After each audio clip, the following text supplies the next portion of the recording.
Hello, Lauren and Andy. Here's your sewer scope from today's video. This is me up on the roof. Again, like we talked about, it's the only access that I could get at. The cleanout cap was just frozen on there.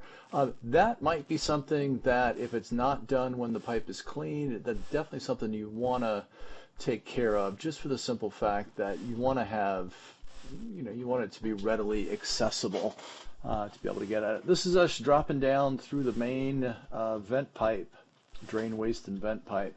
It's about a 24-foot drop from the pipe down to where we start to go horizontal. I'm just going to say that the trip out is not going to be overly exciting. You're not going to see much. Here's the turn. We are going to be underwater, holding paper, camera head covered with junk, all those fun little items. The way back is clearer, so we start out, we're holding water right away. The blockage here is likely toilet paper getting caught up on the clay pipe.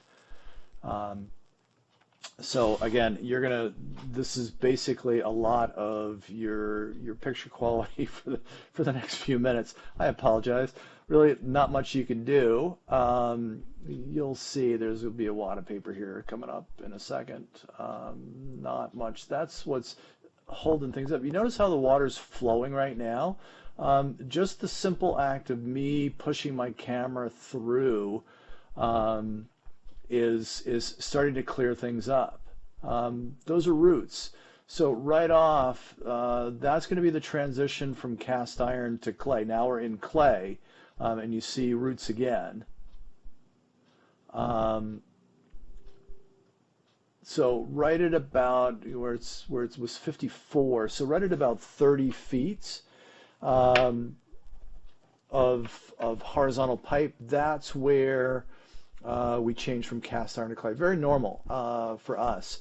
Once we get out from underneath the house, once we get out into the front yard, then they changed over to clay pipe sections.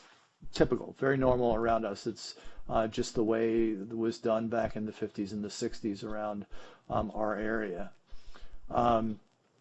This again is more blockage. So if you can picture it, so clay pipes are 4-foot sections. On most of the sections, you're going to have fairly decent root intrusion. You'll see on the way back, once I kind of punch a hole through things and clear out some of the water,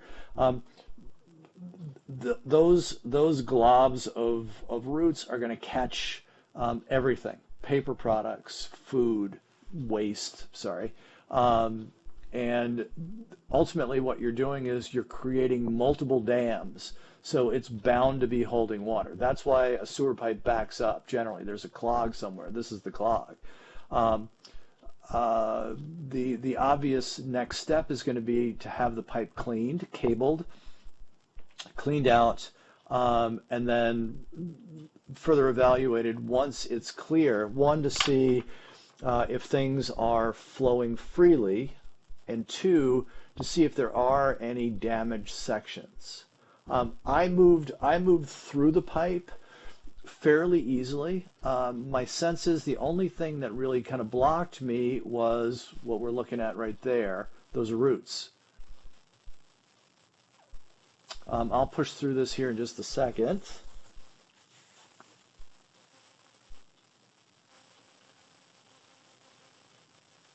I'm just trying to get a sense at this point of how, so you can see it right there, how aggressively I need to push my camera head through. I don't want to push too hard because it's a $1,000 camera. I don't want to break the camera head. There's the drop down. That's fortunately I was just about out of cable. I had actually moved my unit over closer, but that's the drop into the city connection. So right at about 125 feet, we drop in. These are clay sections. Those are the connection points. That's roots. You'll see that we've pushed out a fair amount of the water on the way back. I'm just getting some disinfectant wipes right now. I clean off the cable as best I can with wipes and paper towels on the way back. It's a glamorous job. Um, but you'll see at most every section there are um, there is root growth. So my guess is that it's been multiple years, decades even, since the pipe's been cleaned out.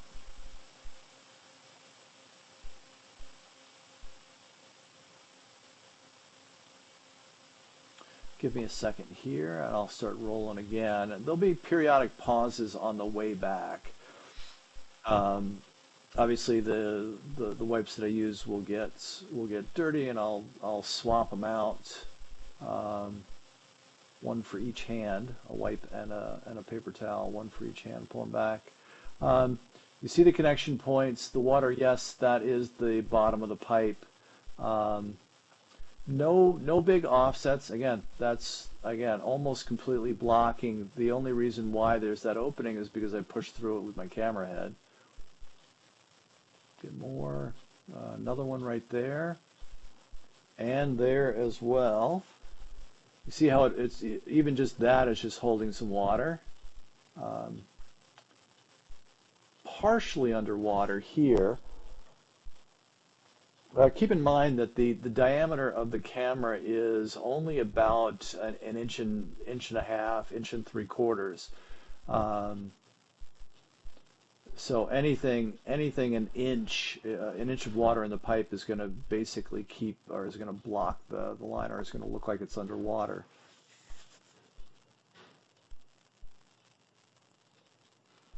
Holding water again here.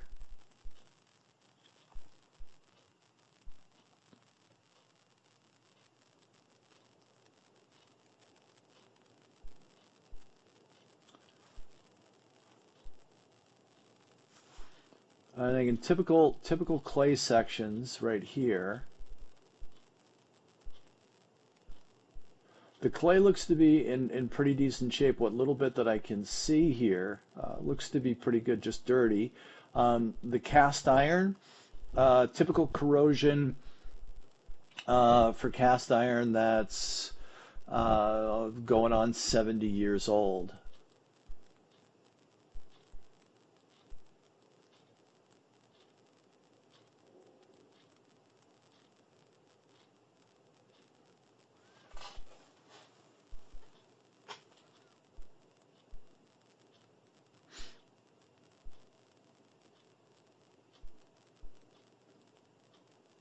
More roots holding stuff here.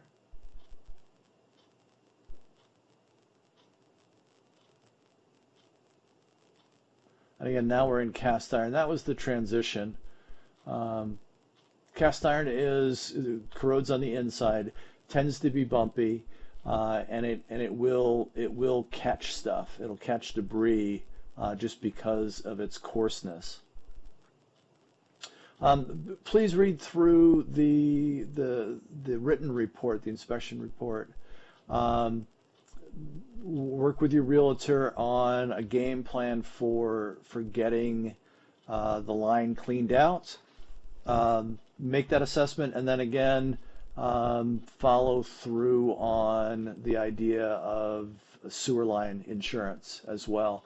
As always, please feel free to reach out to me with any questions or if I can be of service.